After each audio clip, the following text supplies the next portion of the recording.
All right, so get ready, because today we're going deep on some pretty thought-provoking stuff. We're going to be exploring the teachings of Grand Master WaXhira. He's a prominent figure in the Sacred Atlantean Brotherhood. You might be thinking, what exactly is the Sacred Atlantean Brotherhood? Well, they're a mystical tradition, and they go back centuries, focused on really understanding consciousness and the nature of reality. So like explorers of the inner world then, Yeah. seeking kind of that deep wisdom about, our place in this whole universe thing. Now, WaXhira, he had some wild ideas about how our thoughts can actually like shape our reality. Yeah, and to explain all this, he uses this really powerful metaphor, light, objects, and shadows. Okay, intrigued. Tell me more about that. So imagine a bright light illuminating a room, and then you put like an object right in the path of the light. It casts a shadow, right? Yeah, of course. Well, Waxier, he says that divine consciousness, what some people might call God, it's like that light, it's constantly shining on everything. Oh, so like it's everywhere all the time. Exactly. It's ever present, filling all of existence. But here's the thing, we don't always see it directly. Just like we don't see the light itself, we only see what it does. I mean, that's a pretty interesting concept. So where do our thoughts fit into this whole light and shadow thing? Well, according to Waxira, our thoughts, they're like those objects in the room. They interact with the light of that divine consciousness. And that interaction, well, that's what actually creates our individual realities. Hold on. So you're saying my thoughts are actually like shaping the world around me? Yeah, it's a pretty bold statement, right? It is, yeah. Waxira teaches that our thoughts, emotions, and actions, they all cast these shadows or create these illuminated areas within that field of divine consciousness. Okay, I think I see where this is going. So let's say I'm having a really negative thought. Hmm. Is that like putting this big, dark object in front of the light, creating a shadow in my reality? Yeah, that's a really good way to put it. Waxira would say that those negative thoughts, they're kind of blocking the full potential of that divine light from shining through, you know? They create experiences that feel heavy, blocked, or difficult. So then, on the other hand, when I'm feeling all positive and optimistic, is that like I'm using like a clear, transparent object, Yeah. and it allows the light to just shine right through, creating a brighter, more joyful experience. Precisely. The source material describes it as aligning our thoughts with the flow of divine consciousness. So we're allowing that universal energy to manifest like more fully in our lives. That's starting to make sense, Mm-hmm. but I got to admit, it's raising some questions for me. For example, of those difficult experiences, they're just shadows created by our thoughts. Does that mean there's no such thing as like genuine suffering then? I mean, it seems a bit simplistic to say we can just think our way out of like any bad situation. Yeah. It's a really important point. And Waxhira, he doesn't shy away from the complexity of being human. He acknowledges that life can be challenging and pain is part of that.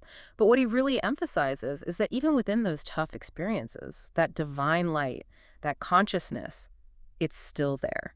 So even when things feel dark and hopeless, that potential for light, for change, is always there. Exactly. Just like the sun behind the clouds, even when you can't see it, you know it's still there, just waiting for the clouds to part. Okay, that is actually pretty reassuring. Mm-hmm. It means that even in those really tough moments, we're not totally powerless.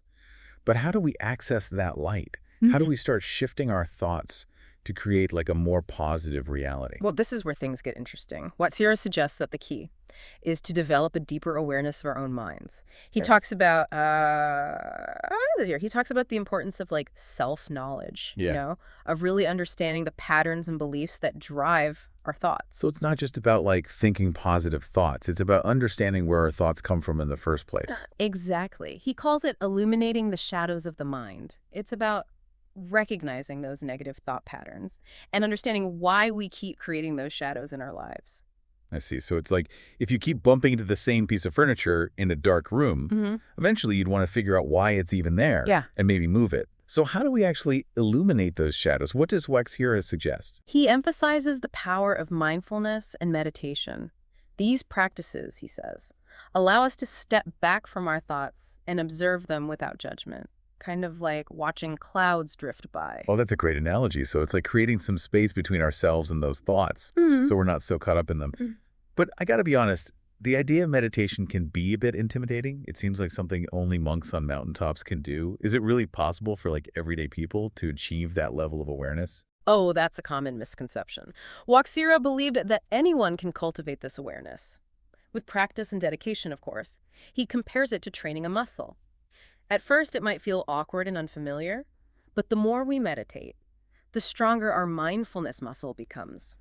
I like that. It's like building a mental gym for our thoughts. Yeah. But let's get practical for a moment. What are some tangible benefits of developing this kind of awareness? Does it really have a measurable impact on our lives? Absolutely. The source material, it's full of examples of how people have used these principles to overcome challenges, improve their relationships, and even manifest their dreams.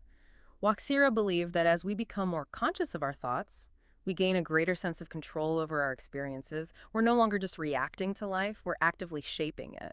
So it's not just some airy-fairy feel-good concept.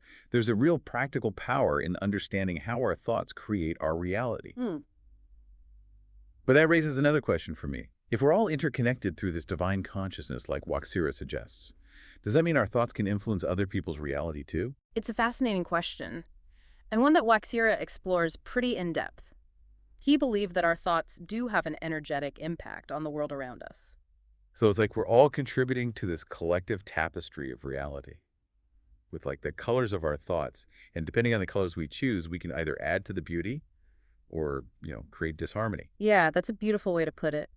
And it highlights the responsibility we have to become more aware of the thoughts we're putting out into the world. I'm starting to realize that this is a lot more than just positive thinking. It's about a deep understanding of our own minds and how they interact with the universe around us. Huh. But if our thoughts are that powerful, what happens when we have negative thoughts about ourselves? Can we actually manifest negative experiences just by thinking them? That's where WaXhira emphasizes the importance of self-love and compassion. He teaches that we need to be mindful, not only of the thoughts that we project outward, but also the thoughts we direct inward towards ourselves. So those negative self-beliefs, they can actually create shadows within our own reality. Exactly. It's like constantly shining a dim light on yourself, preventing your full potential from being seen. Okay, that makes a lot of sense. But how do we actually cultivate that self-love and compassion? It's easy to say, love yourself, but it's a lot harder to actually do, especially when we've spent years believing negative things about ourselves. What practical advice does WaXhira offer? He encourages us to start by recognizing and challenging those negative self-beliefs. He says to ask ourselves, where did this belief come from? Is it really true? Right, so it's like taking those shadowy beliefs out of the darkness and exposing them to the light of awareness. And maybe in that light, we realize they're not as powerful as we thought they were. But even if we can shift those negative beliefs, isn't it inevitable that we're going to have negative thoughts sometimes? Life throws us curveballs. We get stressed out. We make mistakes. Because WaXhira really expects us to never have a negative thought again. Not at all. He acknowledges that negative thoughts are a part of being human. The key, he says, is to not get attached to those thoughts, to see them as passing clouds in the sky of our minds. So it's not about suppressing negative thoughts. It's about learning to observe them without judgment and letting them go. Exactly. He teaches that the more we practice this, the less power those negative thoughts have over us. We become like the sky itself, vast and spacious, allowing thoughts to come and go without disturbing our inner peace. Wow, that's a powerful image. It's like we're creating a sanctuary within our own minds, a place of peace and clarity, even amidst the storms of life. And from that place of inner peace, WaXhira says, we can start to consciously create the reality we desire. We can choose thoughts that align with our highest potential, thoughts that bring us joy, fulfillment, and a sense of purpose. So it's not just about eliminating negative thoughts. It's about choosing positive, empowering thoughts that help us create the life we want. Exactly. And this is where WaXhira introduces another key concept. He introduces the idea of intentional creation. Intentional creation. Tell me more about that. What does he mean? WaXhira suggests that we're not just passive recipients of reality, but active participants in its creation. He teaches that by setting clear intentions. We can actually direct the power of our thoughts towards manifesting our desires. So it's kind of like we're planting seeds with our thoughts. And those seeds can grow into real experiences in our lives. That's a great analogy. But WaXhira, he cautions that it's not just a matter of wishing for something and then expecting it to just magically appear. Okay, so there's more to it than just daydreaming about winning the lottery. So what else is involved? Well, he emphasizes the importance of aligning our thoughts, emotions, and actions with our intentions. It's like focusing a beam of light. When our thoughts, feelings, and actions are all pointed in the same direction, well, they create a really powerful force for manifestation. I see. So it's like if I want to build a house, it's not enough to just think about it. I also need to have the emotions of excitement and determination, and then I need to actually take action. like hiring a contractor and buying Yeah. material. Exactly. Intentional creation, it involves a harmonious blend of thought, feeling, and action.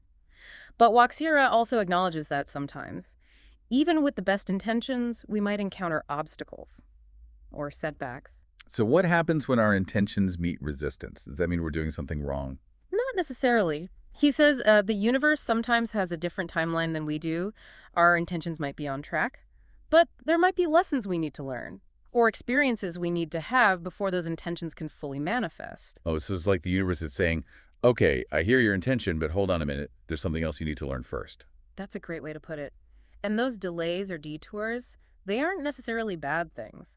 They often provide valuable opportunities for growth and learning. So even those seemingly negative experiences can actually serve our highest good in the long run. Exactly.